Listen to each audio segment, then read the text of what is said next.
Mungkin ramai tidak mengetahui mengenai satu tragedi yang berlaku kepada penumpang dan kelasi sebuah kapal penumpang yang bernama SS Wynebroek pada bulan Februari 1942. Kapal penumpang ini pada mulanya adalah kapal mewah yang tujuan utamanya adalah untuk kegunaan Tuan Raja Ketiga Sarawak, iaitu Sir Charles Wynebroek. Ianya dibeli di bawah satu syarikat perkapalan Sarawak Steamship Company, yakni satu syarikat perkapalan yang dibentuk untuk menyelesaikan permasalahan perkapalan di Sarawak pada tahun 1875. Dari benua Eropah, SS Wynebroek telah membelah samudera luas untuk ke destinasi kekalnya, iaitu Kuching, Sarawak, untuk berbakti kepada Tuan Raja Sarawak. Selang beberapa tahun kemudian, SS Wynebroek telah bertukar fungsinya, yang mana dari kapal mewah lantas menjadi kapal penumpang dan kargo dengan laluannya adalah Kuching dan Singapura. Kemudian, ketika akhir saat Perang Dunia Kedua kian menghampiri benua Asia Tenggara, pihak kerajaan British telah meminta SS Wynebroek menjadi sebahagian daripada kapal tentera mereka. Kisah tragis yang menimpa penumpang dan anak kapal SS Wynebroek itu bermula pada tanggal 13 Februari 1942, yang mana pada ketika itu Singapura sudah pun jatuh ke tangan Jepun.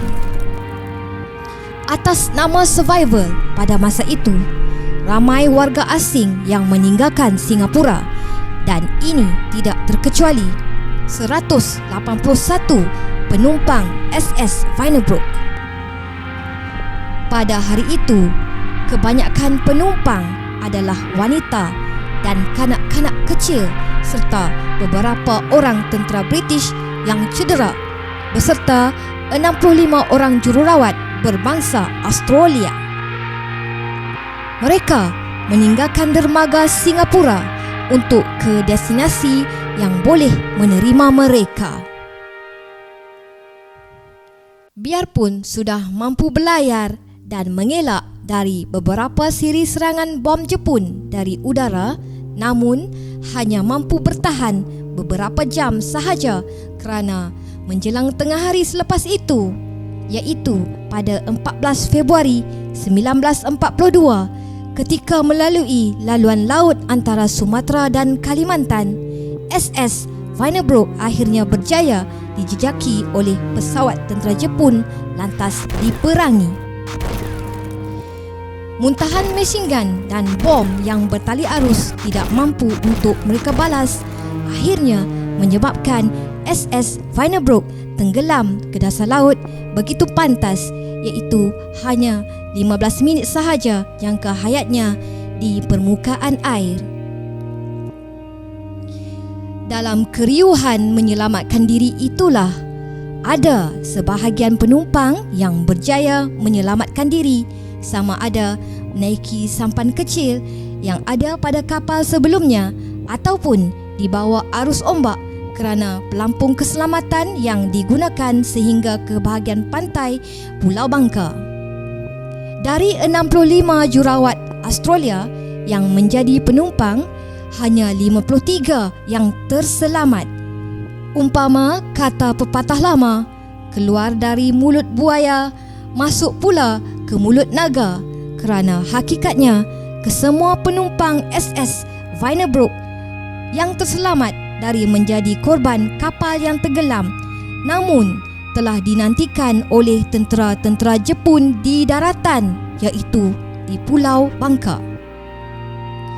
Biar 22 orang jururawat Australia menyisipkan lambang palang merah di lengan mereka, yang mana jika diikutkan peraturan, mereka tidak harus diperlakukan sembrono kerana mereka petugas rawatan sewaktu perang, tetapi Jepun tetap dengan kezaliman mereka yang tiada taranya.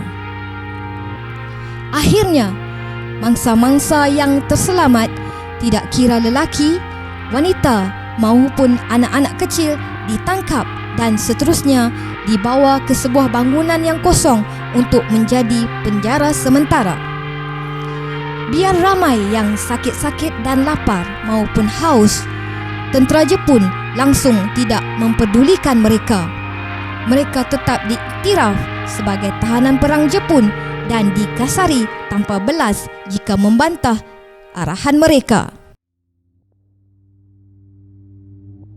Dalam pada itu, cerita jururawat Australia yang terselamat dan tidak cedera lain pula jadinya kerana mereka tidak berada di dalam kelompok tersebut. Sebaliknya, mereka dibiarkan berada di pantai Pulau Bangka dengan kawalan hampir 15 orang tentera Jepun bersenjata.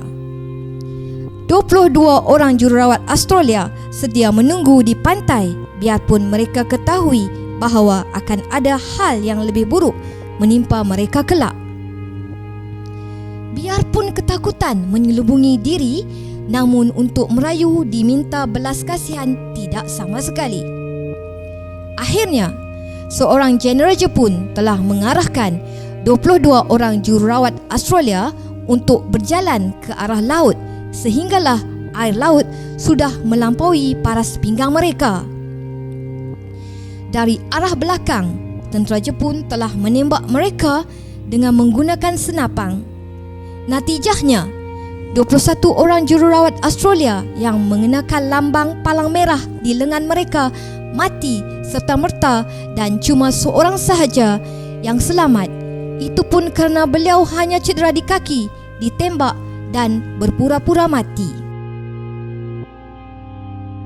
Jururawat Australia yang terselamat itu bernama Vivian Bullwinkle.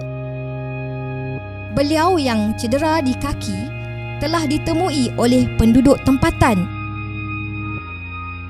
Bullwinkle terus dijaga oleh penduduk tempatan sebaik mungkin biarpun terpaksa menyamar sebagai rakyat tempatan kerana tidak mahu berita ada seorang yang terselamat di dalam tragedi SS Vandenbroek itu diketahui oleh tentera Jepun di Pulau Bangka. Hanya setelah Jepun menyerah kalah, barulah Bullwinkle dibenarkan kembali ke tanah asalnya. Pada tahun 1947, Vivian Bullwinkle telah memainkan peranannya yang penting, iaitu sebagai saksi utama untuk pertuduhan jenayah perang Jepun ke atas penumpang dan jururawat di kapal SS Vandenbroek di Tokyo.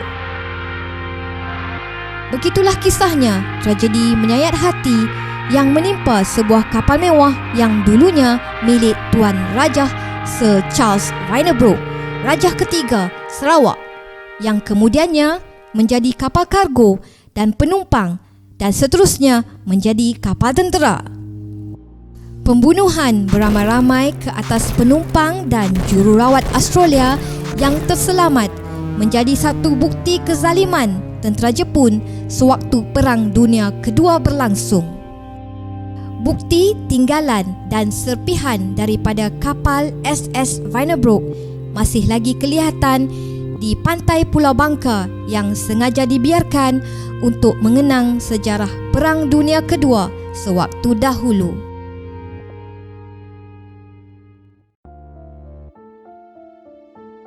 Tuliskan pandangan anda di ruangan komen. Jangan lupa untuk like, share dan subscribe channel kami. Terima kasih kerana menonton.